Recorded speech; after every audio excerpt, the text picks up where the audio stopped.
brought to you by Nova शुद्ध घी। जब जब खाए दिल खुश हो जाए, सदियों का नोवा शुद्ध देसी घी, सपना स्वस्थ भारत का। आई लव घी। तो आदाब, नमस्कार, गुड इवनिंग, सत श्री अकाल। एक बार फिर आप तमाम लोगों का स्वागत है क्राइम तक की कहानी के इस एपिसोड में। उम्मीद है पूरी फैमिली अच्छी होगी, अपना और अपनों का ख्याल रख रही होगी। आज की कहानी सुनाऊं उससे पहले एक अजीब कहानी आपको बताता हूँ। ये कहानी है भोपाल के पास एक जगह है टीटी नगर। टीटी नगर पुलिस स्टेशन एरिया पड़ता है।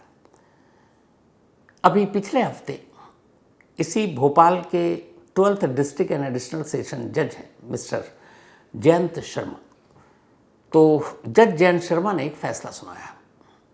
ये फैसला एक माँ को लेकर था। एक माँ जिसे एक जुड़वा बच्चा पैदा हुआ, दोनों बेटे, और दोनों बच्चों के पैदा होने के ठीक 17 दिन बाद इसी माँ पर अपने दोनों बच्चों के कत्ल का इल्ज़ाम लगा। कहानी की ऊँची हुई कि 2022 में सितंबर का महीना एक महिला ने अस्पताल में जुड़वा बच्चों को जन्म दिया। करीब 10 दिन तक वो अस्पताल में रही। इसके बाद घर लौट आई। घर आने के बाद ठीक 17वां दिन था, 22 सितंबर की रात थी। पूरा परिवार, पति, सास, सभी सो रहे थे एक ही घर में। ये माँ भी अपने दोनों, जो 17 दिन पुराना दोनों जुड़वा बच्चा उसके साथ सो रही थी। सुबह हुई तो अचानक घर वालों ने देखा कि माँ और दोनों बच्चे गायब हैं। सब परेशान, इधर उधर फ़ोन किया, फ़ोन भी बंद। तो फिर इस महिला की बहन को फ़ोन किया, पति ने पूछा, पर कुछ पता नहीं चले। थोड़ी देर के बाद अचानक इसी पत्नी का फ़ोन आता और वो कहती है कि मैं फ़लाने जगह पर हूँ, मैं वॉशरूम गई थी और पता नहीं किसी ने हमारे दोनों बच्चों को चुरा लिया, ये किडनैप कर लिया। सुनकर पति भी परेशान, सब भाग कर आते हैं। फिर महिला से पूछते हैं, वो कहती मैं बाहर अपने दोनों बच्चों को रख कर वॉशरूम गई थी और बाहर उसके बाद आई तो दोनों गायब थे। इसके बाद ये लोग जाकर पुलिस स्टेशन में रिपोर्ट लिखा देते हैं बच्चों की चोरी या किडनैपिंग की। अब पुलिस मामले की तफ्तीश करती है, तमाम सीसीटीवी कैमरे देखती है। पुलिस को भी थोड़ा शक होता है क्योंकि एक कैमरे में पुलिस देखती है कि एक जगह ऐसा है जहाँ पर दोनों बच्चे इस माँ के साथ नहीं हैं। एक बस में भी बैठती है, वहाँ पर भी नहीं है, उससे पहले है। और जिस जगह पर वो चोरी होने या किडनैप होने की बच्चे की बात बता रही है, वो उस तस्वीरों से या टाइमिंग से मेल नहीं खा रहा है।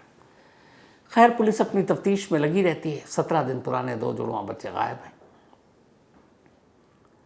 कुछ दिन बीतता है, करीब हफ्ता 10 दिन। एक रोज़ पत्नी अपने पति से कहती है, मुझे आपसे कुछ कहना है। पति कहता है, बताओ। उसने कहा, मुझे अपने दोनों जुड़वा बच्चों के बारे में कुछ बात करनी है। तो उसने कहा, बताओ क्या हुआ। उसने कहा, नहीं, मैं जो पूरी बात है वो आपको नहीं बताऊंगी, मुझे आप पुलिस स्टेशन लेकर चलें, मैं पुलिस के सामने ये बात बताना चाहती हूँ। पति परेशान कि ये क्या बात कर रही है, पर वो जिद पर अड़ी रही। उसने कहा, आप मुझे पुलिस स्टेशन ले चलिए। पति अपनी पत्नी को पुलिस स्टेशन लेकर जाता है। अब पत्नी पुलिस के सामने है। पुलिस वाला कहता है, जी बताओ, आप दोनों जुड़वा बच्चों के बारे में क्या जानती हो, क्या बताना चाहती हो। पत्नी अपने पति की तरफ देखती है, वो वहीं मौजूद था। उसने कहा, नहीं, इनके सामने नहीं कहूँगी। पुलिस वाले पति को बाहर कर देते हैं। इसके बाद पत्नी कुछ बताती है। फ़ौरन उसके बाद पुलिस उस पत्नी को अपने साथ गाड़ी में बिठाकर एक जगह पर ले जाती है, एक सुनसान जगह पर, एक निर्माणाधीन इमारत। वहाँ जाती है तो 2 कंकाल मिलते हैं। दिख कर लग रहा था साफ क्यों नहीं दोनों बच्चों के। वो जो जगह थी वहाँ जानवर और सारी चीज़ें थी, तो हालत ख़राब थी लाश की। पुलिस उठाती है, उसके बाद उसको भेजती है। डीएनए होता है, मैच कर जाता है। पता चला ये वही दोनों जुड़वा बच्चे हैं जो इस पत्नी के हिसाब से, इस माँ के हिसाब से वॉशरूम से बाहर निकली तो गायब हो गया था। असल में पुलिस यहाँ इसलिए पहुंची थी कि जब पति बाहर गया थाने से पत्नी के कहने पर और पुलिस के कहने पर, तो पत्नी ने पुलिस को बताया कि मेरे दोनों बच्चों को किसी ने किडनैप नहीं किया, ना किसी ने उनकी चोरी की, बल्कि मैंने ही उन दोनों को मारा। मैंने उन दोनों का गला घोंटा और गला घोंटने के बाद सारे कपड़े हटाए और वहीं दोनों की लाश फेंक दी और चली आई। बट अब अचानक मुझे लगा कि नहीं, ये बात छुपानी नहीं चाहिए, मेरी अंतरात्मा गवारा नहीं कर रही है, इसलिए मैं आपको ये बता रही हूँ। अब इसके बाद डबल मर्डर का जाहिर सी बात है मामला बना। पुलिस ने केस दर्ज किया, उस माँ, उस पत्नी को गिरफ्तार किया, चार्जशीट दाखिल हुई, 3 साल तक मुकदमा चला और 3 साल लंबे इस मुकदमे के बाद आखिरकार 12th district and additional session जज जयंत शर्मा जी ने फैसला सुनाया। उन्होंने उस माँ को उम्र कैद की सज़ा दी। उनका कहना था कि कायदे से सज़ा तो डेथ पेनल्टी यानी मौत की बनती है, लेकिन मौत की सज़ा उसके लिए कम होगी क्योंकि एक झटके में उसके हिस्से में मौत आ जाएगी। उम्र कैद इसलिए ताकि वो जब तक ज़िंदा रहे उसे एहसास हो, और ये लंबी और कड़ी सज़ा इसलिए भी दे रहे हैं क्योंकि एक माँ और एक माँ को लेकर हमारे समाज में, सोसाइटी में, परिवार में एक जो पहचान है वो अलग है।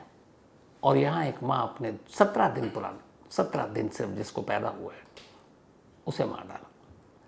हालांकि पूछा गया उस माँ से कि यहाँ पे ये भी नहीं कि जुड़वा बेटी हुई हो कि तुम परेशान हो। इनकी एक बेटी पहले भी थी, 4 साल की शायद। तो यहाँ तो दोनों बेटे हुए हैं। बहुत सारे ऐसे केसेस हैं जिसमें बेटी पैदा होने पर लोग मार देते हैं, हालांकि अब ये चीज़ें कम हो रही हैं। बट जुड़वा बेटे थे, फिर तुमने क्यों मारा?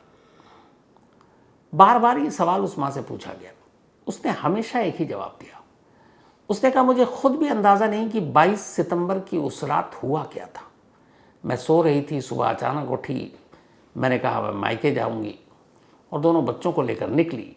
फिर रास्ते में अचानक एक जगह पता नहीं मेरे दिमाग में क्या सवार हुआ और मैंने उन दोनों को गला घोंट कर मार डाला। इसके अलावा उसने कोई वजह ही नहीं बताई। उसने कहा अभी भी मुझे समझ नहीं आ रहा मैंने ऐसा क्यों किया, मैंने अपने हाथों से अपने दोनों बच्चों को क्यों मारा। कोई मोटिव, कोई रीज़न इस पूरे केस में कहीं सामने नहीं आया कि किस वजह से मारा गया, क्यों मारा, एक माँ ने ऐसा क्यों किया। वो यही कहती रही कि अचानक मुझे कुछ हुआ। अब वो अचानक क्या हुआ, इस सवाल का जवाब आज भी नहीं है, जबकि फैसला आ चुका है। तो उसने अचानक मारा। अजीब वारदात, अजीब कहानी इसे कहें। अब आते हैं आज की कहानी के ऊपर। लास्ट थर्सडे की बात है। नवसारी एक डिस्ट्रिक्ट है। इसी नवसारी में एक राइस मिल है, माँ आशा राइस मिल। ये नेशनल हाईवे के करीब, और ये राइस मिल दशकों से बंद है, यानी अब ये खंडर हो चुका है। यहाँ अब कुछ होता नहीं, सुनसान रहता है। इसीलिए कोई शख्स गुजर रहा था इसी राइस मिल के करीब से। अचानक उसे राइस मिल में एक लाश नज़र आती है। लाश देखकर वो पहचान गया ये एक लड़की की लाश है। कपड़े गायब थे, आधे कपड़े थे, आधे नहीं थे। लाश की हालत देखकर वो घबरा गया। इसके बाद फ़ौरन उसने पुलिस को खबर दी। पुलिस मौके पर पहुंचती है। जब मौके पर पहुंचती है तो वहाँ उसको एक डेड बॉडी मिलती है। पुलिस लाश को अपने कब्जे में लेती है। लाश की कुछ बची खुची जो तस्वीर थी, शक्ल थी, उसको लेकर आसपास के पुलिस स्टेशन में मैसेज देती है। फिर फोटोग्राफ सर्कुलेट कराती है कि अगर कोई गायब है तो बताओ। तभी एक महिला जिसका नाम नफीसा है वो पुलिस के पास पहुंचती है और कहती है कि साहब मेरी एक बहन है जिसका नाम सुहाना शेख है और वो करीब 2-2.5 महीने से गायब है। पुलिस ने पूछा कि ये है वो लड़की जिसे हमें लाश मिली। उसने तस्वीर देखी और कहा कि हाँ यही मेरी बहन है सुहाना, और ये 2-2.5 महीने से गायब थी। अब पुलिस ने पूछा कि ये सुहाना कौन है, क्या थी, कहाँ से गायब हुई। तो उसने कहा कि असल में सुहाना की शादी करीब 7 साल पहले हो चुकी थी। जिससे शादी हुई उसका नाम फैज़ल नासिर पठान था। इनका एक बेटा भी है 4 साल का, लेकिन 1 साल पहले इन दोनों के रिश्ते ख़राब हुए और बीते 1 साल से ये दोनों अलग रह रहे थे। तो उसकी बहन सुहाना जो है अब नफीसा के पास आ गई और वहीं रहने लगी। हालांकि बीच बीच में कभी कभी फैज़ल नासिर पठान आता था मिलने के लिए सुहाना से, लेकिन पिछले 2.5-3 महीने से या 2-2.5 महीने से वो गायब थी। अब पुलिस के सामने केस सुलझ गया कि राइस मिल से जो लाश मिली वो सुहाना शेख की है। सुहाना शेख फैज़ल नासिर पठान की बीवी है। 3 महीने से गायब थी। 3 महीने से उसका कोई मोबाइल भी नहीं चला। इसका मतलब है सारे इशारे हो रहे थे कि एक मर्डर और मर्डर के पीछे रिश्ते ख़राब तो पति ही है। अब पुलिस ने फैज़ल नासिर पठान की तलाश शुरू की। नेक्स्ट डे पुलिस को फैज़ल नासिर पठान भी मिल जाता है। अब पुलिस उससे पूछताछ करती है और उसके बाद राइस मिल ले जाती है और कहती है कि तुमने अपनी ही पत्नी का कत्ल किया है। पहले तो नासिर अपनी जो पुलिस की बात है वो मान लेता, कहता हाँ साहब मैंने मर्डर तो किया है। तो पुलिस उसको मौके पर ले गई। मौके पर ले जाने के बाद फिर उसने तस्वीर दिखाई। जो तस्वीर दिखाई उसको देखकर नासिर पठान कहता है कि साहब मैंने कत्ल किया है, ये मैं एक्सेप्ट कर रहा हूँ, लेकिन मैंने इस लड़की का कत्ल नहीं किया जिसकी तस्वीर आप मुझे दिखा रहे हो। अब पुलिस की चौंकने की बारी। कातिल इकरार जुर्म कर रहा है, कह रहा है मैंने मारा है, पर कह रहा है ये वो नहीं है जिसकी आप तस्वीर दिखा रहे हो। तो पुलिस ने कहा ठीक से देखो, इसी लड़की की लाश थर्सडे को मिली है इसी जगह से, और ये तुम्हारी पत्नी है, तुम्हारी बीवी है, और ख़ुद तुम्हारी बीवी की बहन नफीसा ने इसकी शिनाख्त की है। कहता सर मैं फिर कह रहा हूँ आपसे, मैं कत्ल करने की बात कबूल कर रहा हूँ, लेकिन मैंने इस लड़की को नहीं मारा। ये वो लड़की नहीं है जिसकी लाश आपने थर्सडे को बरामद की है। अब पुलिस परेशान। फिर यहाँ पे ये ख्याल आ रहा कि अगर ये उसकी बीवी नहीं है तो उसकी बहन नफीसा ने क्यों झूठ बोला, वो कैसे पहचान गई।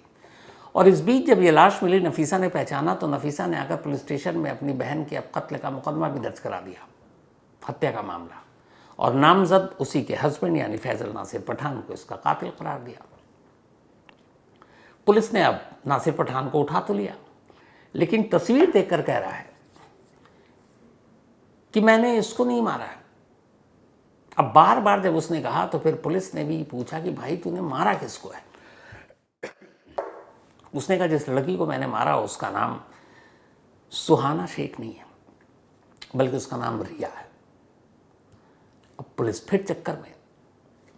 बहन कह रही है उसकी बहन की लाश सुहाना, ये उसकी तस्वीर, वो उसकी पत्नी, साल भर से अलग, 2.5 महीने से गायब, और एक नया नाम ले रहा है रिया। तो पुलिस ने पूछा ये रिया कौन है। तब उसने बताया कि रिया मेरी दोस्त है, 1 साल से हम लिव इन में रह रहे हैं, और लास्ट 29 अक्टूबर की ये बात है। उसके साथ हम इस राइस मिल्स में आए घूमने के लिए, यहीं हमारा झगड़ा हुआ। इस झगड़े के बाद गुस्से में मैंने उसको सर पर मारा, फिर गला घोटा, उसका कत्ल किया, और लाश यहीं फेंक कर चला गया। अब नासिर पठान ने कुछ और कहानी सुना दी, नया कैरेक्टर कहानी में, रिया। अब उसके स्टेटमेंट पर चूंकि शक भी था, तो पुलिस ने सबसे पहले रिया के बारे में जानकारी हासिल करनी शुरू की। रिया के घर तक पहुंची, रिया के दोस्तों तक पहुंची, पता चला हाँ रिया है और नासिर पठान के साथ रह रही थी लिव इन में, लेकिन वो कुछ दिनों से गायब है। उसका मोबाइल भी बंद है और घर वालों से किसी से कोई कांटेक्ट नहीं, जबकि वो अमूमन 1-2 दिन में घर पर भी बात कर लेती थी। अब जब ये पता चला तो रिया के घर वालों को बुलाया गया और कहा गया कि ये तस्वीर देखिए, ये लाश मिली है राइस मिल, ये कौन है। रिया के घर वालों ने फौरन पहचान लिया। उन्होंने कहा ये रिया है। यानी नासिर पठान सच कह रहा था कि उसने रिया का कत्ल किया। अब यहां मामला क्लियर हो गया। पुलिस ने डीएनए के लिए भी लाश को भेज दिया, लेकिन अब सवाल ये था कि नफीसा ने पुलिस को ये क्यों झूठ बोला। रिया की लाश को उसने अपनी बहन की लाश क्यों बताई, यानी सुहाना शेख की लाश क्यों बताई, यानी नासिर पठान की पत्नी की लाश क्यों बताई। अब पुलिस इस लाइन पर जब तफ्तीश कर रही है तो एक चीज़ और उलझा रही है पुलिस को, और वो ये कि चलो नफीसा ने झूठ बोला, हो सकता है तस्वीर में धोखा खा गई हो पहचानने में, लेकिन एक सच तो है। वो सच ये कि 2-2.5 महीने से सुहाना शेख गायब है। पुलिस ने जब उसके मोबाइल के CDR को खंगाला तो पता चला कि वाकई 2.5 महीने से उसके मोबाइल से कोई कॉल नहीं गया, कोई मैसेज नहीं गया, कोई व्हाट्सअप नहीं किया गया। तो इसका मतलब है कि सुहाना 2-2.5 महीने से बिल्कुल अलग कटी हुई है, किसी से बात नहीं, किसी ने उसको देखा नहीं, एक भी विटनेस पूरे ख़ानदान में, उसके दोस्त सबको छान मारा, पर कोई था ही नहीं। तो इसका मतलब है कि जो नफीसा कह रही है, इसका मतलब है कि सुहाना के साथ भी कहीं कुछ उल्टा पुल्टा तो नहीं हो गया। अब पुलिस ने दोबारा नासिर पठान को पूछताछ शुरू की। उसने कहा देखो तुमने कत्ल की बात तो मान ली, तुमने शुरू में ये भी कहा कि ये भाई मैंने कत्ल तो किया लेकिन इसका नहीं किया, इसका किया। तुम्हारी बीवी 2.5 महीने से गायब है, ये बताओ तुम्हारी बीवी कहाँ। अब वो पुलिस को उलझाने लगा। हालांकि पहले कत्ल की कहानी उसने दुरुस्त करा दी पुलिस को, बताकर सच, वरना पुलिस की line of investigation wrong side में थी। लेकिन अब पुलिस को उस पर शक हो रहा था। पुलिस ने तरीके से उससे पूछताछ की। जब तरीके से पूछताछ की तो फिर नासिर पठान ने कहा कि अच्छा चलिए एक बार फिर से उसी राइस मिल्स में चलते हैं। अब पुलिस को लगा कि ये क्यों राइस मिल्स में दोबारा ले जा रहा, रिया की बॉडी तो उठा चुके हैं। इस बार फिर वो राइस मिल्स में पहुंचा, पुलिस की पूरी टीम साथ में थी। राइस मिल्स के अंदर एक खंडरनुमा आधी ढही हुई दीवार और कुछ छत बाकी। वहाँ जाने के बाद एक जगह रुकता है और कहता है यहाँ पे आप खुदाई कीजिए। पुलिस वाले मजदूर को बुलाते हैं, खुदाई होती है, अंदर से इंसानी कंकाल मिलता है। कंकाल बाहर आता है, उस कंकाल के साथ कुछ कपड़े थे। कपड़े नफीसा को दिखाए गए, उसने पहचान लिया कि उसकी बहन के कपड़े। कंकाल को पुलिस ने कब्जे में लिया। अब नासिर पठान से पूछा, फिर उसने कहानी सुनाई। उसने कहा असल में हमारी शादी को 7 साल हो गए। पत्नी हमेशा लड़ती, शक करती, ससुराल वालों ने भी मुझे ज़्यादा कुछ दिया नहीं। और फिर मेरी ज़िंदगी में रिया आई, तो रिया के आने की खबर उसे मिल गई, झगड़ा और बढ़ने लगा। 1 साल से फिर हम अलग हो गए। वो अपनी बहन के पास जाकर रहने लगी, पर हमारा एक 4 साल का बेटा था, वो दादी के पास रहने लगा। तो बेटे के चक्कर में दोनों पति पत्नी भी कभी कभी मिल लेते थे, लेकिन इधर वो ज़्यादा झगड़ा करने लगी।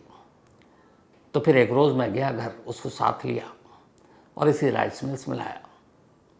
उससे आखिरी बार बात की, झगड़ा वैसे ही का वैसे ही। फिर मैंने उसे मार डाला। मारने के बाद फिर मैंने इसी जगह उसको दफना दिया। दफनाने के बाद चला गया। अब उधर रिया इसकी ज़िंदगी में थी। अपनी पत्नी का कत्ल करने के बाद, अपनी बीवी को मारने के बाद, इसी राइस मिल्स में जहां उसने दफनाया था, अगले 2 महीने में वो अपनी गर्लफ्रेंड रिया को लेके कई बार इसी राइस मिल्स में आया। यहाँ सन्नाटा था, सुकून था, वहीं बैठता। बट उसके अंदर 2 चीज़ें थी। एक तो वो लेकर आता, शायद उसे डर भी लगता। इंसान भूत प्रेत बाकी चीज़ों से डरता है। राइस मिल्स एकदम सुनसान जगह पर, तो अपनी गर्लफ्रेंड को लेकर आता वहाँ। तन्हाई के पल भी मिलते, और ये चेक करने के लिए आता था कि उसकी बीवी को जो उसने मारा और जो दफनाया है, वो लाश अभी तक वहीं है, किसी की नज़र तो नहीं पड़ी, किसी ने खुदाई तो नहीं कर डाली। तो बीवी के कत्ल के बाद अपनी गर्लफ्रेंड के साथ उसी मौका वारदात पर कई बार वो गया, सिर्फ चेक करने के लिए कि उसका वो राज अब तक बाहर तो नहीं आया। और फिर बीवी के कत्ल के बाद अब जब रिया के साथ भी उसका झगड़ा शुरू हो गया, तो उसे लगा कि ये भी आगे चलकर वही कहानी बनेगी। फिर उसने पूरी प्लानिंग के साथ 29 अक्टूबर को रिया को अपने साथ लिया और उसी राइस मिल्स में पहुंचा जहां पे बीवी का कत्ल किया था। बस उससे कुछ कदम की दूरी पर इस बार उसने अपनी गर्लफ्रेंड को मारा। मारने के बाद लाश छोड़कर चला गया था। उसे लगा कि बाद में आकर दफनाएंगे, सुनसान इलाका, कोई यहाँ आता नहीं है, आने के लिए हिम्मत चाहिए। लेकिन तभी किसी और शख्स जो वहाँ पहुँचा और उसने देख लिया और पुलिस को बता दिया। अगर उसे मौका मिल गया होता उस लाश को दफना देता, तो शायद इन दोनों लाशों का राज इसी राइस मिल्स में ही हमेशा के लिए दफन रहता। लेकिन आखिरकार पुलिस ने इस केस को सुलझा लिया। तो ये थी आज की कहानी। अब आपसे मुलाकात होगी कल रात 9 बजे किसी नई कहानी के साथ। तब तक अपना और अपनों का ख्याल रखिएगा। Thank you very much.